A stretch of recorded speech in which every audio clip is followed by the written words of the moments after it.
बिस्मिल्लाहिर्रहमानिर्रहीम अस्सलामुअलैकुम। आज का जो हमारा लेक्चर है वो डेबिट और क्रेडिट नोट के ऊपर है। काफ़ी सारे लोगों को इस पे कन्फ्यूजन होती है कि जब हमारा कोई गुड्स रिटर्न होता है तो हम क्या इशू करेंगे, डेबिट नोट इशू करेंगे या क्रेडिट नोट इशू करेंगे। आज के टॉपिक में हम इसका जो कन्फ्यूजन को दूर करने की कोशिश करूँगा मैं इंशाअल्लाह। तो चलिए टॉपिक स्टार्ट करते हैं। सबसे पहले एग्जांपल ले लेते हैं कि ABC प्राइवेट लिमिटेड ने एक अपनी सेल की थी नवंबर के महीने में।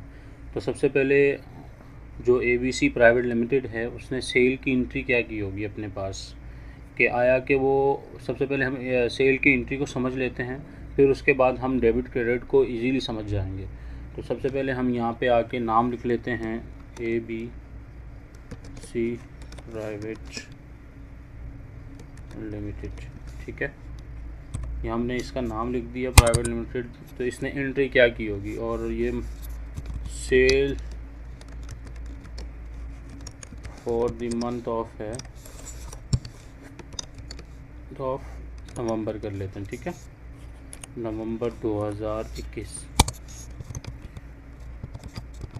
और ये हम इसकी एंट्री करते हैं सबसे पहले कि आया कि ABC प्राइवेट लिमिटेड ने जब सेल की थी तो उसकी एंट्री क्या की होगी। तो सबसे पहले उसने किया होगा कि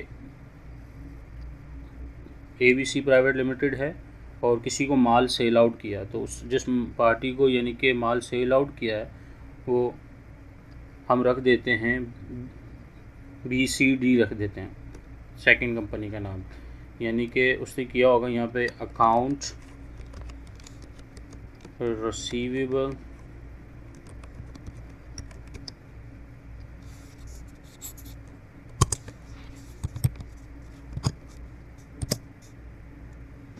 डेबिट किया होगा 1,17,000 से, सेल की होगी 1,00,000 से, और सेल टैक्स मिला के सेल टैक्स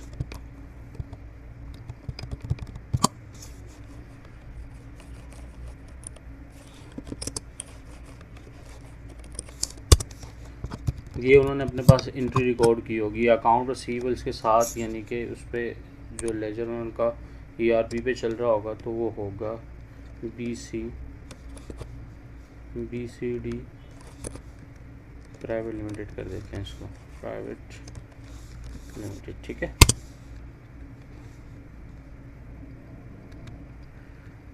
ये है, ये एंट्री इन्होंने की होगी। और इसी जगह पे आके हम लिख देते हैं BCD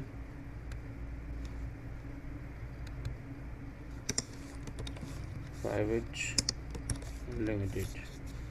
ठीक है, इनकी भी यही यानी कि परचेज होगी, परचेजेस फॉर द मंथ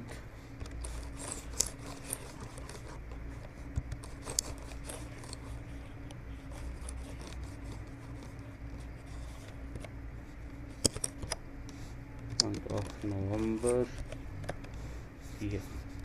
ये आ गई इसकी परचेज। तो इसने क्या एंट्री की होगी अपने पास, इसने की होगी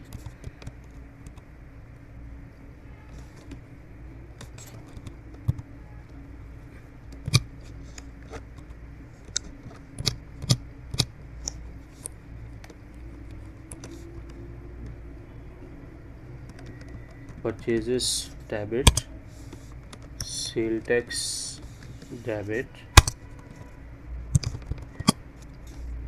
कितने से 1,00,000 से, सेल टैक्स 17,000 से, और अकाउंट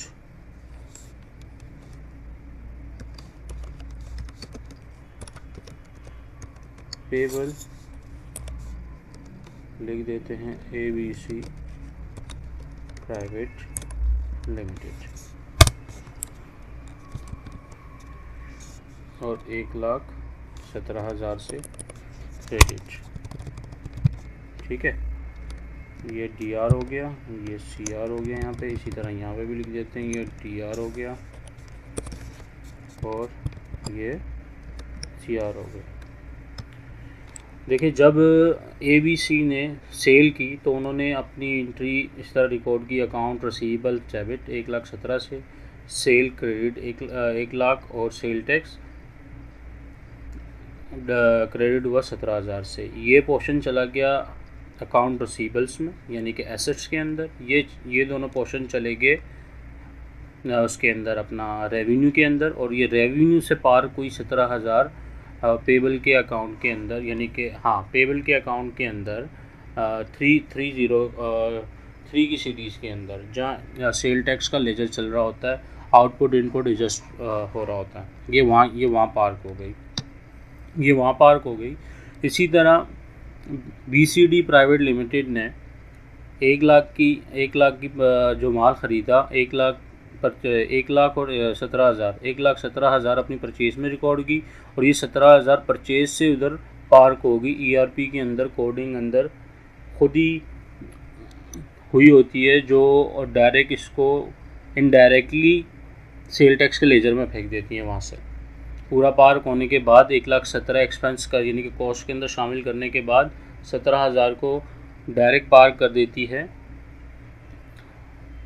सेल टैक्स के लेजर में ERP के अंदर, क्योंकि वो जो परचेस का पूरा मास्टर फाइल बनी होती है उसके अंदर बाकायदा कोडिंग मेंशन की होती है, तो हमें पता नहीं लगता, डायरेक्ट ये वाला अमाउंट जो है वो सेल टैक्स के लेजर में गिर रहा होता। तो अकाउंट पेबल जो है ABCD का 1,17,000 से क्रेडिट हो गया। अब देखते हैं कि जो हमारा, यानी कि सिस्टम्स के अंदर ERPs के अंदर जो हमारा लेजर चल रहा होता है वो किस शक्ल में होता है। काफ़ी सारे लोगों को पता नहीं है, तो वो होता है T अकाउंट की शक्ल में। ये देखें, हम इसको अब T अकाउंट की शक्ल में देखते हैं। जो हमारे पास लेजर चलते हैं, यहाँ पे हम DR लिख देते हैं, DR, यहाँ पे CR, अकाउंट रिसीवेबल्स का वो है,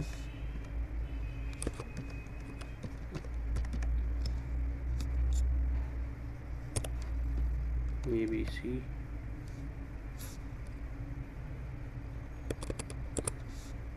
BCD प्राइवेट लिमिटेड है,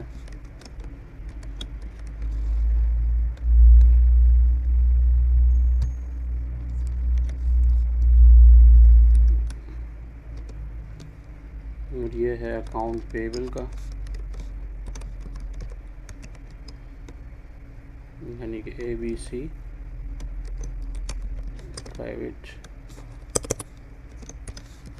लिमिटेड। यहाँ पे CR लिख देते हैं।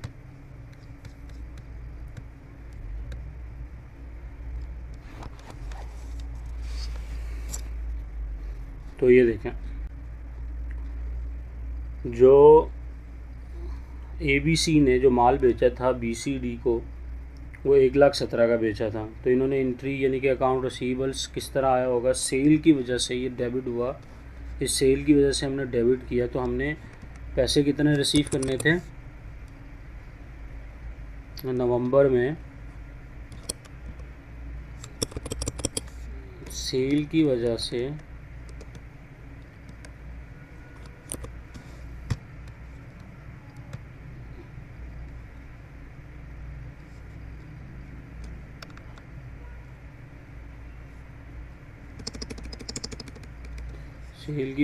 रिसीव करने थे 1,17,000। ठीक है, सेल की वजह से 1,17,000 लेने थे हमने, हमारा अकाउंट रिसीवेबल्स था। अब हुआ क्या कि दिसंबर, यानी कि नवंबर में जब माल उनके पास हमने सेल आउट किया और हमारी क्लाइंट के पास जब माल पहुंचा तो वो माल ख़राब हो गया, किसी वजह से माल उस तरह का नहीं था। तो क्लाइंट ने कहा कि ये अपना सेल हमारे से वापस ले लें।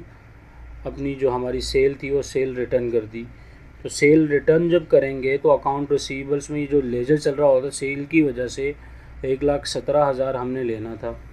तो जो अकाउंट रिसीवेबल, यानी कि हमारे लेजर में 1,17,000 से दिखा रहा होगा बैलेंस, उसके लिए हम उसको क्या कर देंगे, रिवर्ट कर देंगे। तो जब सेल को हम दोबारा उसमें करेंगे, रिटर्न करेंगे, तो क्रेडिट हो जाएगी। सेल्स रिटर्न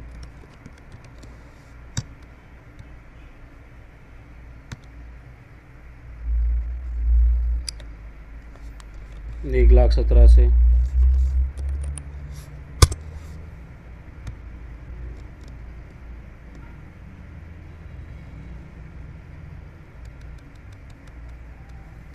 ये होगी सेल रिटर्न 1,17,000 से।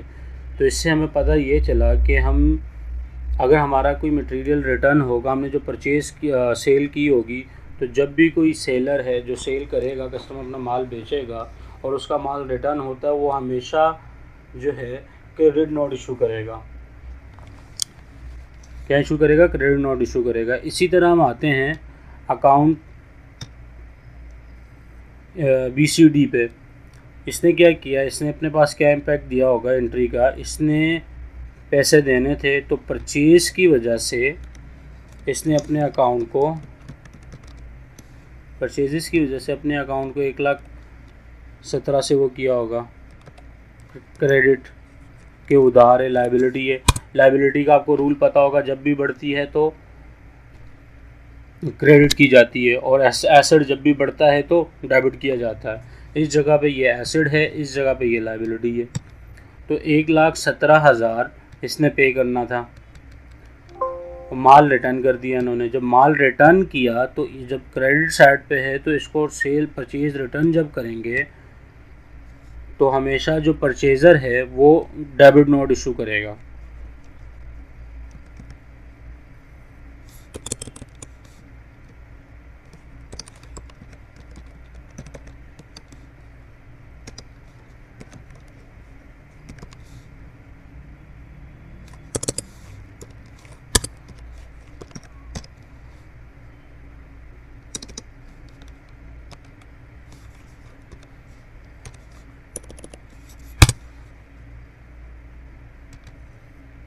ये देखें, जस्ट सिंपल है। ये हमारे लेजर की शक्ल होती है ERP के अंदर। ERP के अंदर T अकाउंट की शक्ल में यानी कि लेजर आ रहा होता है। ये सेल की वजह से डेबिट था नवंबर में, और जब माल रिटर्न किया यानी कि सेल रिटर्न हुई, ये पूरी एंट्री का इम्पैक्ट चेंज हो जाएगा। एंट्री का इम्पैक्ट कैसे चेंज होगा कि अकाउंट रिसीवेबल्स क्रेडिट हो जाएगा 1,17,000 से, और ये दोनों इम्पैक्ट डेबिट हो जाएंगे। इसी तरह परचेज़ के अंदर ये दोनों डेबिट हैं तो ये क्रेडिट हो जाएंगे और अकाउंट पेबल डेबिट हो जाएगा। तो परचेज़र हमेशा डेबिट नोट इशू करेगा और जो सेलर है जो माल बेच रहा है वो हमेशा क्रेडिट नोट इशू करेगा। तो उम्मीद करता हूँ आपको ये लेक्चर समझ आया होगा। ये डेबिट क्रेडिट नोट का आपको जो कॉन्सेप्ट है क्लियर हो गया होगा। अपनी दुआओं में याद रखिएगा। अल्लाह हाफ़िज़।